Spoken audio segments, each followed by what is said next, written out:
নমস্কার বন্ধুরা, দীপাস কিচেনে আপনাদের সবাইকে স্বাগত। আজকে আমি চিংড়ি নিয়ে এসেছি, গলদা চিংড়ি ভাপা করব। তার জন্য দেখুন আমি চিংড়িগুলোকে ছাড়িয়ে নিয়েছি। এবার আমি এটাকে নুন হলুদ মাখাবো। নুন হলুদটা মাখিয়ে নিচ্ছি। এবার কড়াইয়ে হালকা তেল দেব, দিয়ে একটু নেড়ে নেব, কারণ একদম কাঁচা ভাপা খেতে ভালো লাগে না, তো সে কারণে।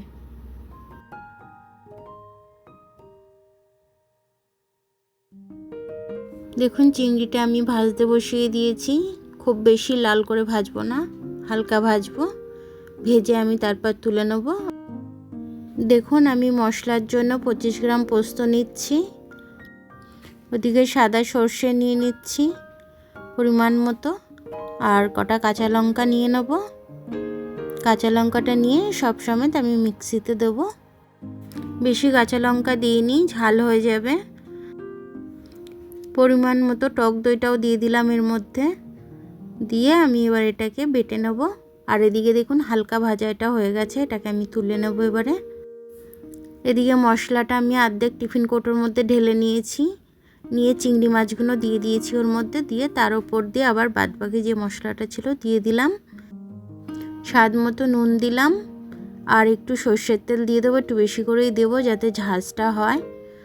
আর কটা কাঁচা লঙ্কা চিড়ে এর উপর দিয়ে দেবো, যে যেরকম ঝাল খাবে কাঁচা লঙ্কাটা ডলে নেবে। এবার এটাকে আমি ভালো করে ঘেটে আমি এটাকে টিফিন কৌটোটাকে চাপা দিয়ে দেবো।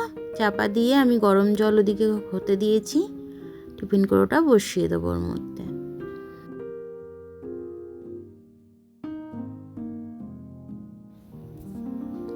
মিডিয়াম আছে এটাকে আমি রাখবো। তারপর আমি 10 মিনিট বাদে এটাকে নামিয়ে নেব। দেখুন চিংড়ি ভাপাটা আমার হয়ে গেছে, আমি আপনাদের তুলে তুলে দেখাচ্ছি। দেখুন চিংড়ি ভাপাটা খুব সুন্দর হয়েছে, গন্ধটা খুব সুন্দর ছাড়ছে কাঁচা সর্ষের তেলের। খুব ভালো লাগছে গন্ধটা, খেতেও খুব সুন্দর হবে আশা করি। আপনারা এরকমভাবে একবার করে দেখবেন, 15 মিনিটের মধ্যে হয়ে যাবে। আর এটা খেতে কিন্তু খুব সুন্দর হবে, টেস্টি হবে। আমার ভিডিওটা দেখার জন্য অনেক অনেক ধন্যবাদ।